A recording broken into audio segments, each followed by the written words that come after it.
A J Mix exclusive.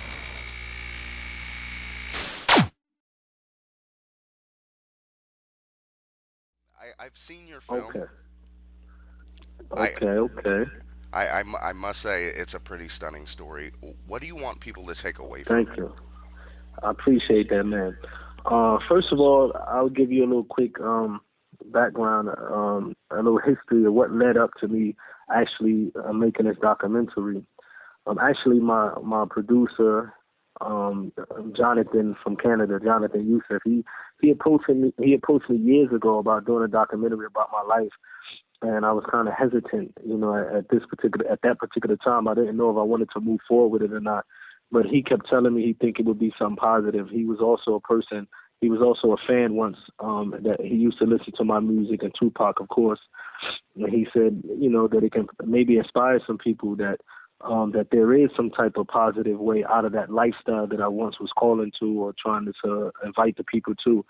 So after some time thinking about it, reflecting, and getting advice from the right people, those that needed to get advice from, me and him sat down and we discussed it further, and we decided to move forward with it.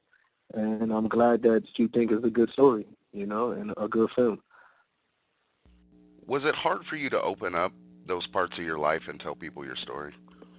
Definitely, and that was one of the reasons that I was hesitant about moving forward with the film, because I never actually spoke about some of my personal things actually on film. But besides music, of course, and in and out of certain songs that I used to do, I would say, for example, I would speak about the death of my parents or mention it, but I never went into details or have other family members go into details.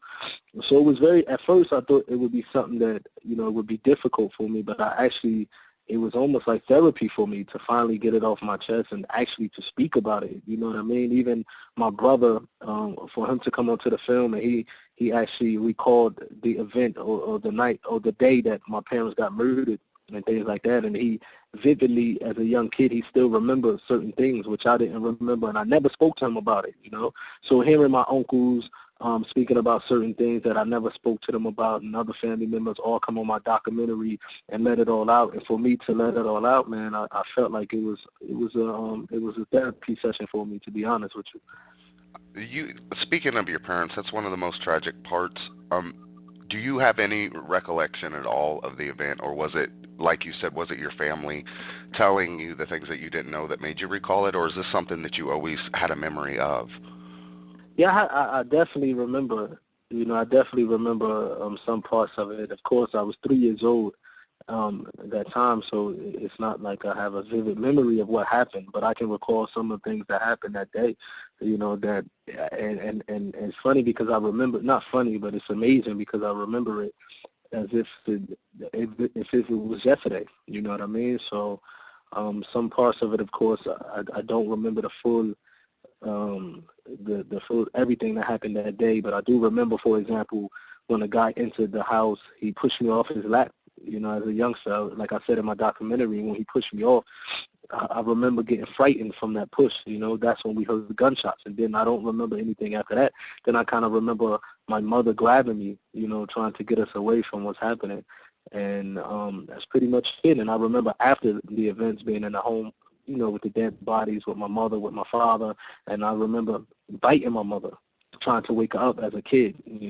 So and my mother, when they picked up, she had bite marks on her chest due to me trying to wake her up. So I was biting her, trying to get her attention. So I remember those sequence of what happened during that time.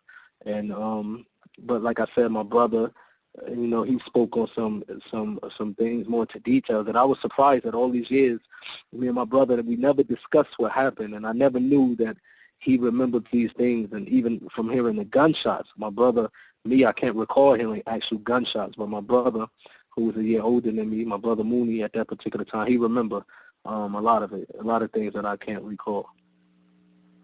This had to have a deep impact on your childhood.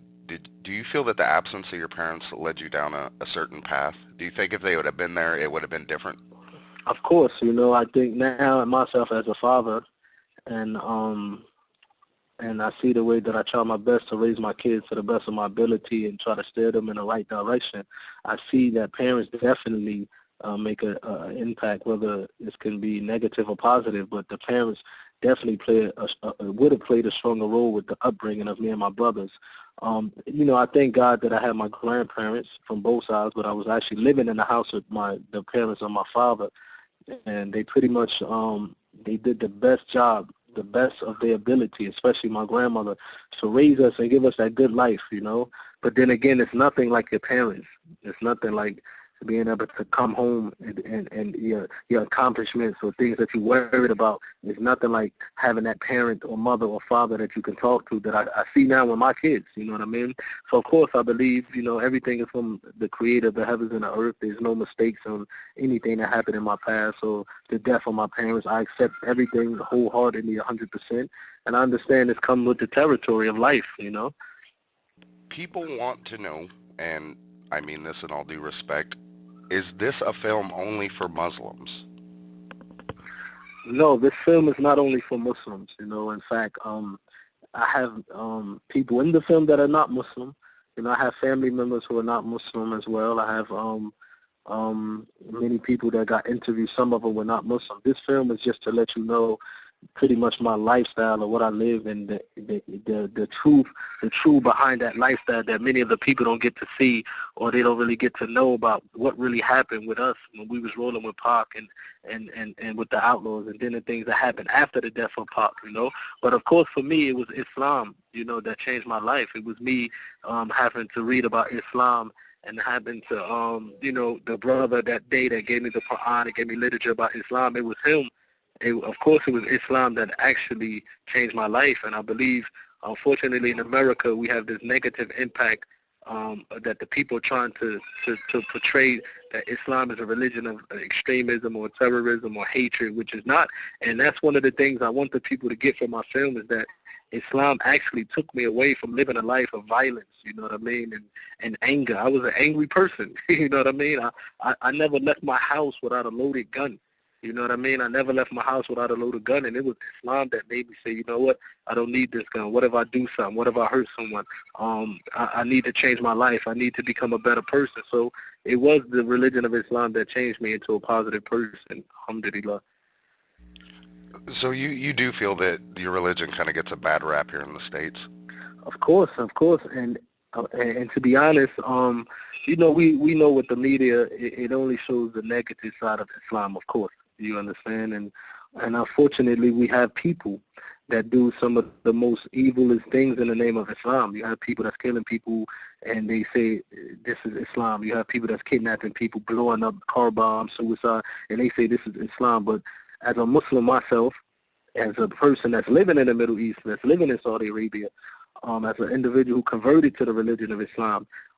Islam is a religion that, so it actually hurts me or makes me upset that, that these people are doing these evil things in the religion of Islam. But when we look at the religion of Islam, or we read the religion of Islam, or we study the religion of Islam yourself, if anybody open up the Quran, if anybody read about the life of the Prophet Muhammad, you would see that none of these things that these people are doing in the name of Islam can actually go back to Islam. You understand? In Islam, for example, there's a verse in the Quran where it's translated where God said that whoever takes the soul of one person unjustly is as if he killed the whole of humanity.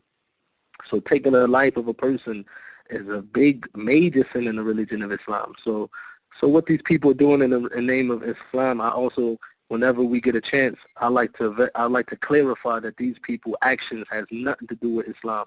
The same way the KKK, the Ku Klux Klan, and nowadays in America, I mean not nowadays, but back in the day, they used to burn people's homes down. They used to burn actually crosses on people's front lawns. They used to actually hang people, all in the name of Christianity. And as an individual that grew up in a Christian household, my whole family was Christian. My grandmother raised me as a Christian. I went to church every Sunday when I was a youngster. I didn't see anything in the Bible that said that actually can verify what they was doing. You understand?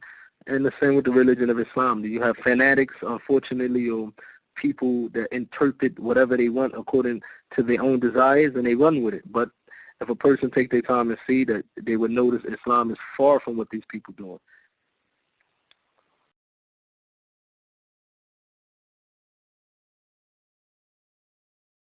A J Mix exclusive.